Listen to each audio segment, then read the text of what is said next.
Bien, seguimos. El yo ideal. El yo ideal es el cumplimiento de la positividad. Hemos estado viendo cómo el ser humano tiene en sí mismo un montón de capacidades y de potencialidades positivas, ¿no? Y cómo puede tender al bien. Y de hecho, naturalmente está llamado a esa tendencia al bien, ¿no? Sabe usar su vida de manera constructiva si quiere, libremente puede hacerlo así, ¿no? Está dotado de un montón de capacidades, de fuerza, de energía que son signo de esa semejanza divina, ¿no? De ese ser, imagen y semejanza de Dios, y tiene un valor enorme, ¿vale? Pero en la vida todo esto es súper importante, pero no es suficiente para definir del todo nuestra identidad, ¿no? Acordaos que decíamos hace unos vídeos atrás que tenía que haber un equilibrio entre el yo real y el yo ideal, ¿no? Entonces hemos visto todo lo que tiene el yo real. Ahora vamos a ver nuestro yo ideal, hacia el cual nuestro yo real tiene que ir avanzando, ¿no? Entonces, la madurez consiste en eso, en no quedarse estancado en el yo real, sino que el yo real vaya utilizando todas esas potencialidades, todas esas capacidades, todos esos dones para avanzar hacia el yo ideal, ¿vale? Y ese equilibrio va dando lugar a nuestra identidad, ¿vale? Bien, pues la madurez no se construye con simples inclinaciones naturales, ¿no? Porque además nuestras capacidades, nuestros dones, hasta que no se realizan, hasta que no se desarrollan y se ponen al servicio de nuestra identidad de hijos de Dios, de nuestra identidad, de nuestra vocación última, pues se quedan como en teoría, como si fuera una mera teoría, ¿no?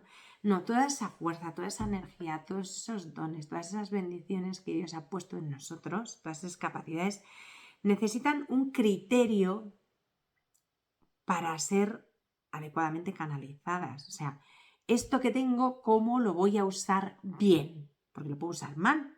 El yo real no es suficiente para explicar la totalidad de lo que somos. Es parte de lo que somos, pero no puede dar sentido completo y definitivo a nuestra identidad. Es la base de la que partimos y con la que empezamos a trabajar, pero no es suficiente, hay que tender hacia el ideal, ¿no?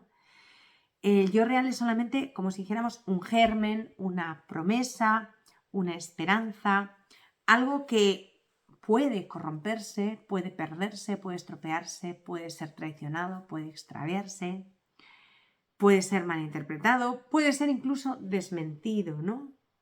Si el yo real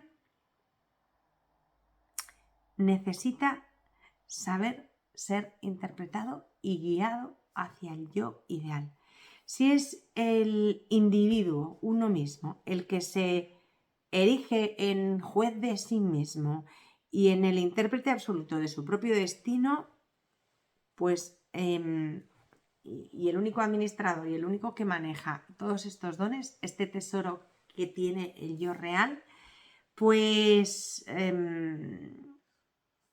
puede equivocarse, o sea, porque si uno solo es el que organiza su vida, el que la lleva a cabo, el que decide cuándo, cómo y dónde, elige el objetivo, elige los medios, crea sus propias reglas y sus propias excepciones, entramos ya en la dinámica horrorosa, terrorífica, devastadora del me gusta, no me gusta, me apetece, no me apetece, yo lo veo o yo no lo veo, yo pienso, yo no pienso, yo estoy de acuerdo, yo no estoy de acuerdo. Y entonces ya nos hemos caído con todo el equipo porque estamos erigiéndonos en dueños y señores de nuestra propia vida.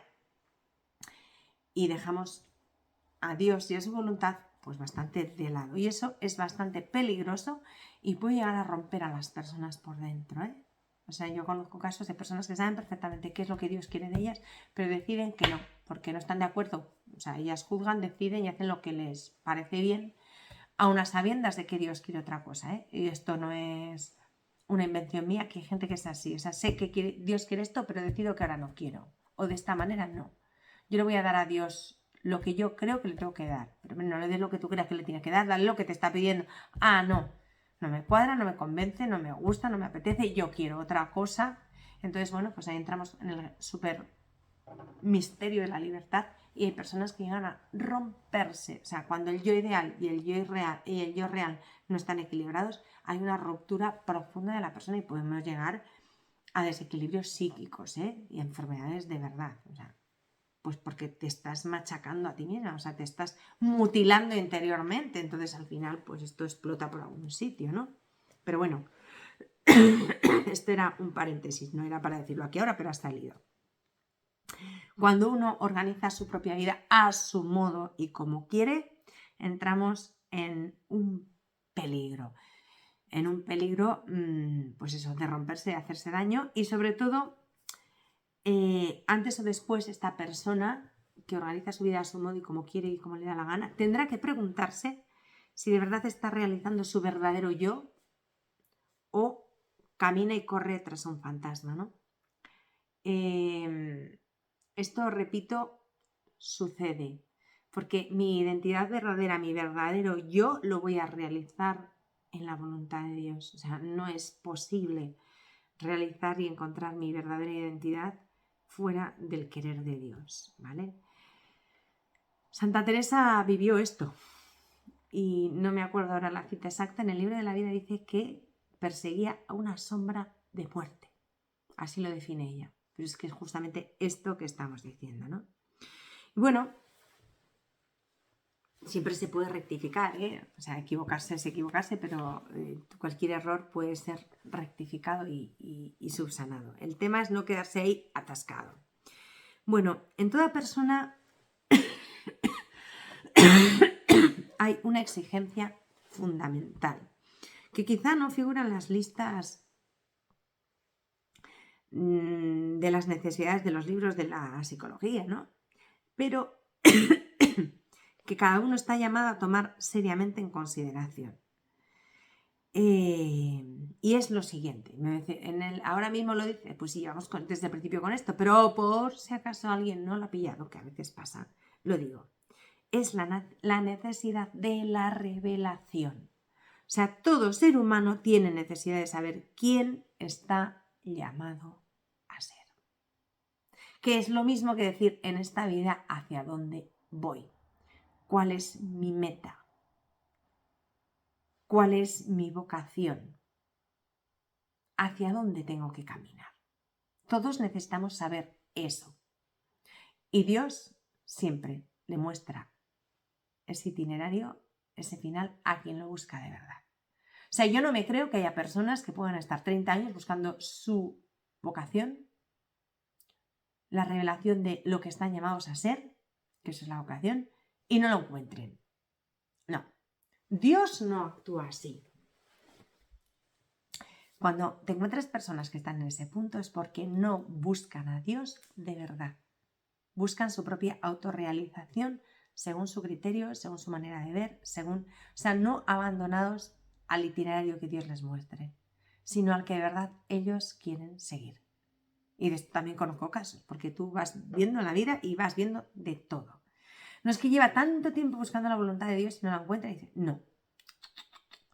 Otra cosa es que la voluntad de Dios no le cuadre, la quiera recolocar a su modo y aquello no va. Entonces es una especie de tira y afloja. Mira, Dios nunca te va a forzar a hacer lo que no quieras hacer. Te va a decir qué quiere de ti. Si luego tú no lo haces, allá tú. Pero claro, lo ya gordísimo es cuando tú quieres convencer a Dios de que adecúe su plan a lo que tú quieres. Eso ya me parece, vamos. Y sucede, ¿eh? Y hay personas que están en esa tensión. Y eso sí que destroza y rompe del todo. ¿Vale? A ver. Todo ser humano necesita saber quién está llamado a ser. Y es tan central esta llamada y tan decisiva la respuesta que no podemos correr el riesgo de engañarnos. Hemos llegado al punto álgido. Hay cantidad de gente que vive engañándose, confiando demasiado en su sentido común, en sus silogismos, en lo que tiene en su cabeza que controla, que entiende, que le cuadra, que le convence. Esto también sucede, ¿no? Todos nosotros tenemos que aceptar una cosa. Tenemos que aceptar que no sabemos y dejar de creernos que lo tenemos todo clarísimo. Tenemos que conservar la fe en nuestras dudas. Sí. Yo lo tengo todo controlado. Sé lo que quiero. Sé lo que no quiero. Lo tengo clarísimo. Dices, ay madre, qué torta se va a pegar esta. Tenemos que aceptar que no sabemos. Tenemos que aceptar que no todo está tan claro. Aunque sabemos cosas, no sabemos todo. Y tenemos que dejar que el hombre sea guiado por Dios. Que el hombre sea hombre y Dios sea Dios.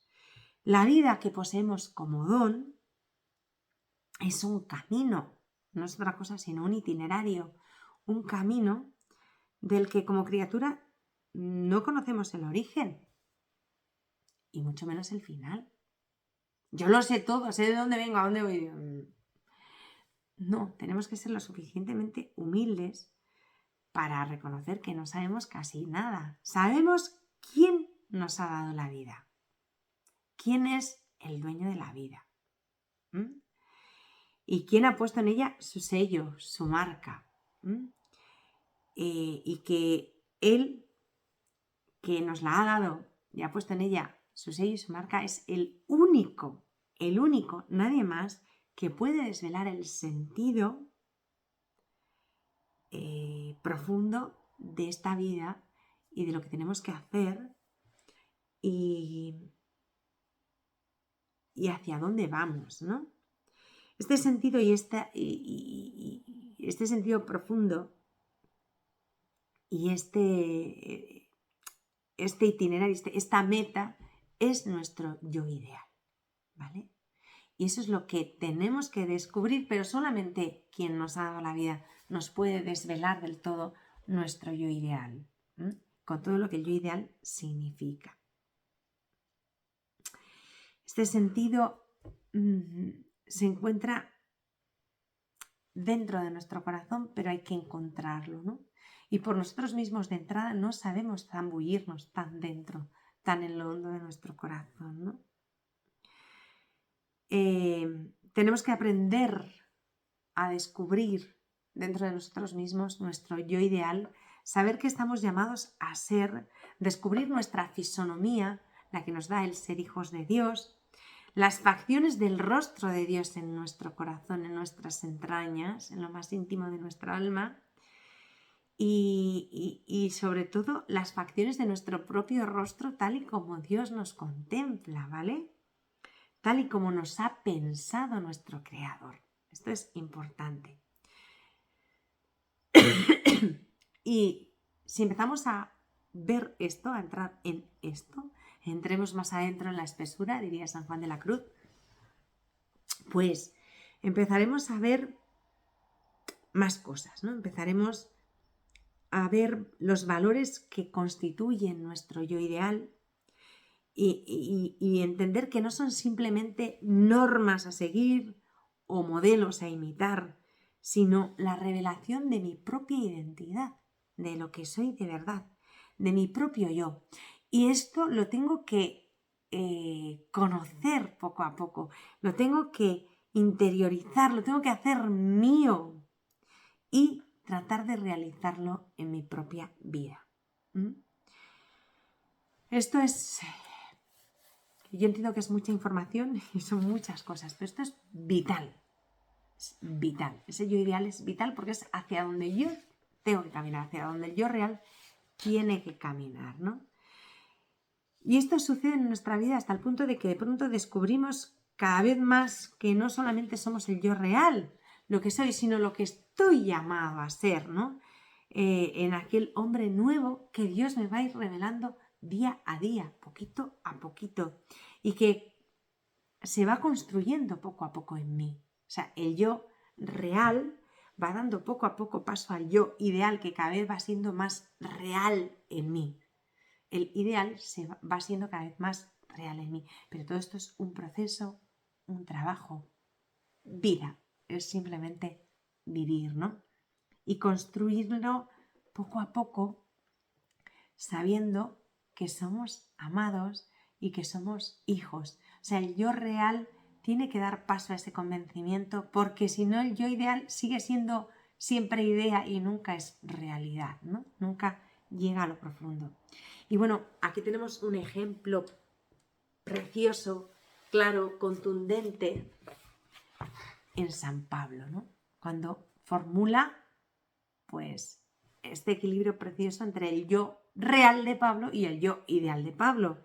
Cuando dice, es la experiencia de Pablo, vivo yo, pero no ya yo, es Cristo quien vive en mí. Vivo yo, pero ya no soy yo quien vivo, es Cristo quien vive en mí. O sea, esta es la tendencia, es el paso del yo real al yo ideal, ¿no? El yo ideal siempre al final es Jesús en nosotros, ¿no?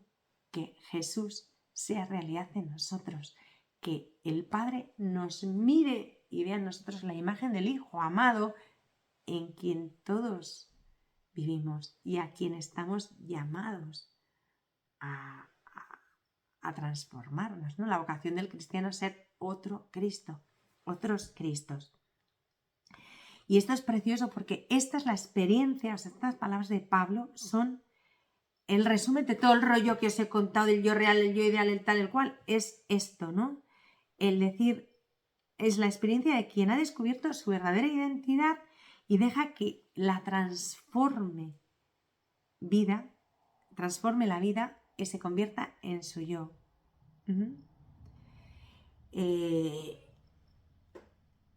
¿Cómo tiene lugar la revelación del yo ideal? Pues hombre, es todo paulatinamente, ¿no? Progresivamente, va poco a poco, pero la sustancia es esta, o sea, ser hijos en el Hijo, o sea, que cada vez quede menos de mí, del yo real, y más del yo ideal, que es Cristo, ¿no? Que cada vez haya más Jesús en mi vida y menos Olga en mi vida.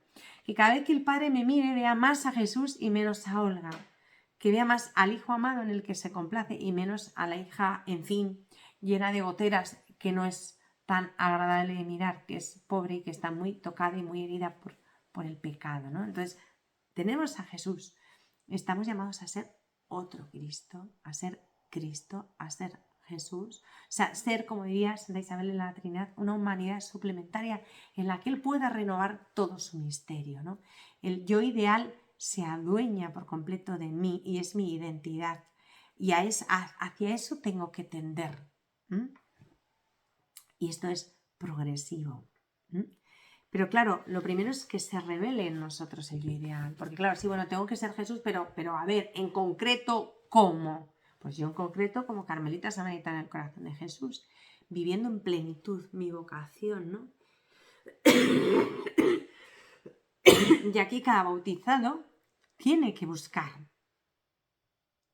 el modo, la manera de que el yo ideal de cada uno se vaya revelando y se vaya mostrando, pues para poderlo acoger y hacer vida, ¿no? Bueno, pues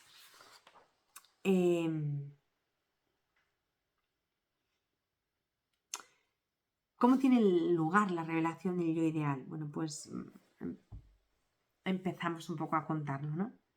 Pues en primer lugar se da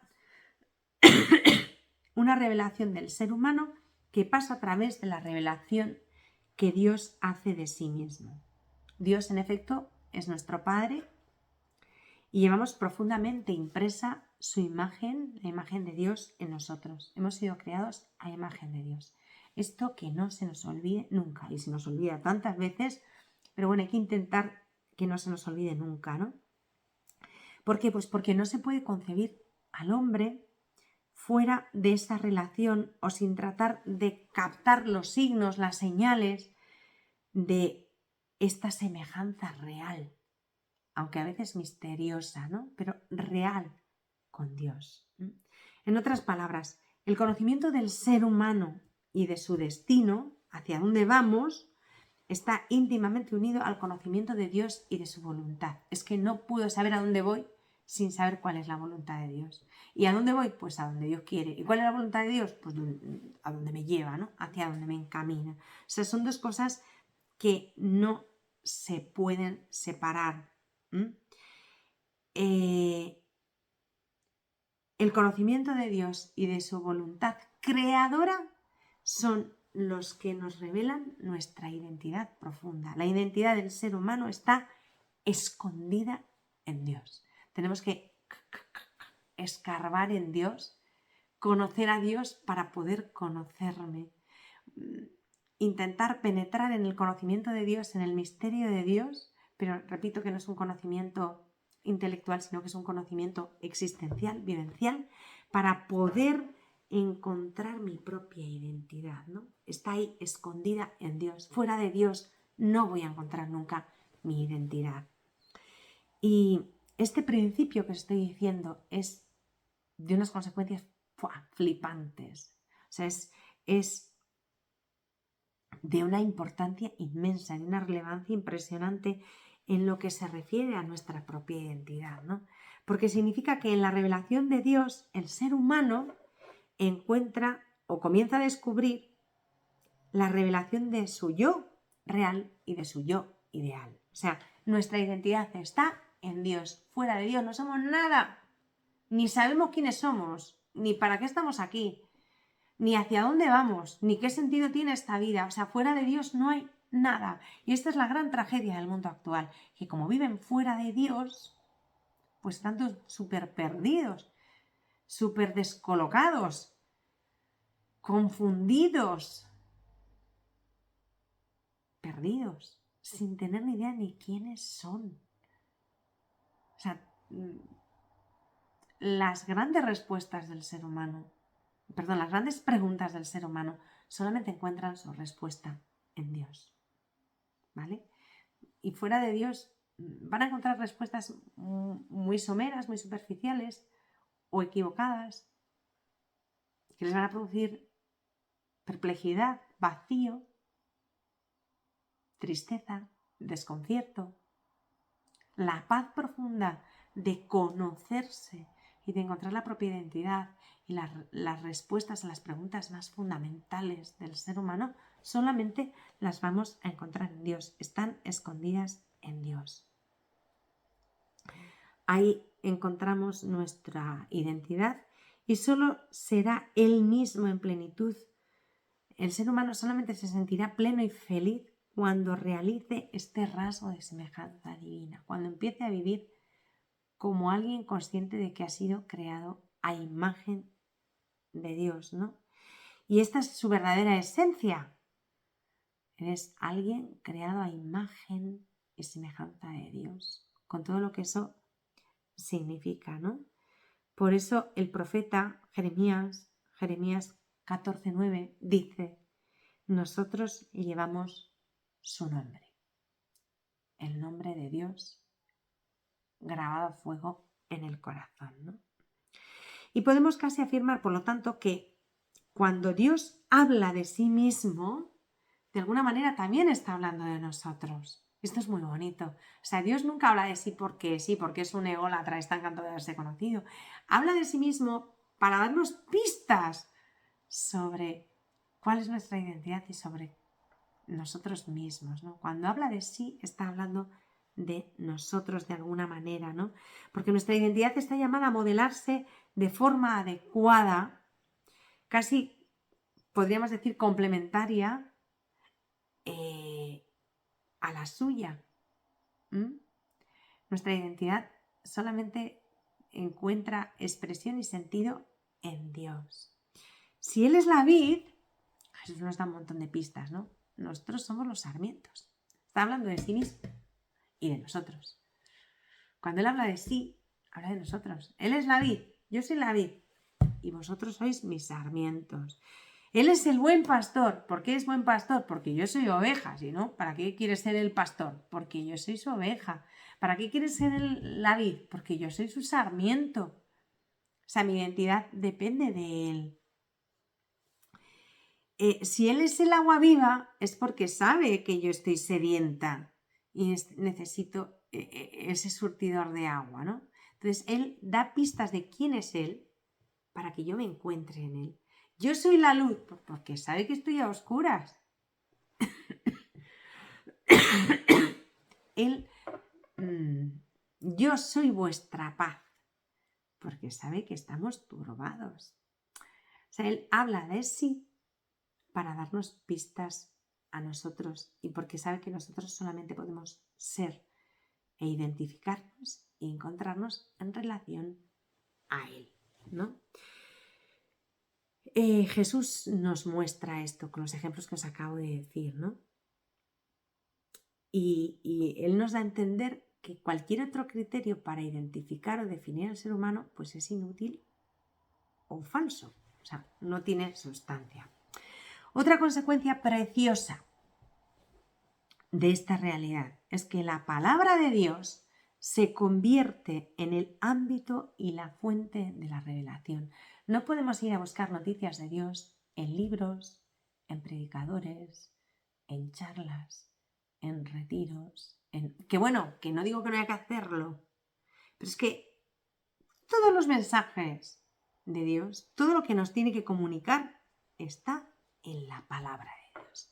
La palabra, la escritura es la fuente fidedigna al 100% de la revelación. Lo demás son interpretaciones de esa palabra, ayudas, medios, que no lo estoy despreciando, pero la fuente profunda está en la palabra. La historia de la salvación es la gran historia de la humanidad, ¿vale? Y ahí es donde nos dice quiénes somos, de dónde venimos y a dónde nos dirigimos. Todo lo que Dios ha dicho, ha expresado, todo lo que Él ha dicho es expresión de su designio creador y una llamada dirigida a su criatura para que sea conforme a tal designio. O sea, esto es lo que es bueno para vosotros. Hacedme caso, aquí os lo explico todo, aquí os lo cuento todo. Hacer esto porque ahí es donde de verdad veis quiénes sois y lo que es bueno para vosotros. ¿Dónde está vuestra felicidad? ¿Quiénes sois y cómo vais a ser felices? ¿Dónde? En la palabra de Dios. Esa es la superfuente. O sea, todas las instrucciones y todas las noticias que necesitamos están en la palabra de Dios. Esto es muy importante. Toda palabra que sale de la boca de Dios, toda palabra que sale de la boca del Padre, se transforma para nosotros, para los creyentes, en una luz que nos revela quiénes somos, que desvela nuestro ser de hijos. Y es el alimento cotidiano que nutre nuestra nueva vida, la vida de los hijos de Dios. O sea, la vida de los hijos de Dios se nutre con la palabra de Dios hasta el día en que esta palabra llegue a cumplirse en plenitud. Dejamos aquí ahora y en el siguiente vídeo ya vamos a hablar de una revelación más personal y más específica que toca nuestra propia individualidad y señala el cumplimiento definitivo de nuestra identidad, ¿no? Pero esto ya lo dejamos para el próximo vídeo.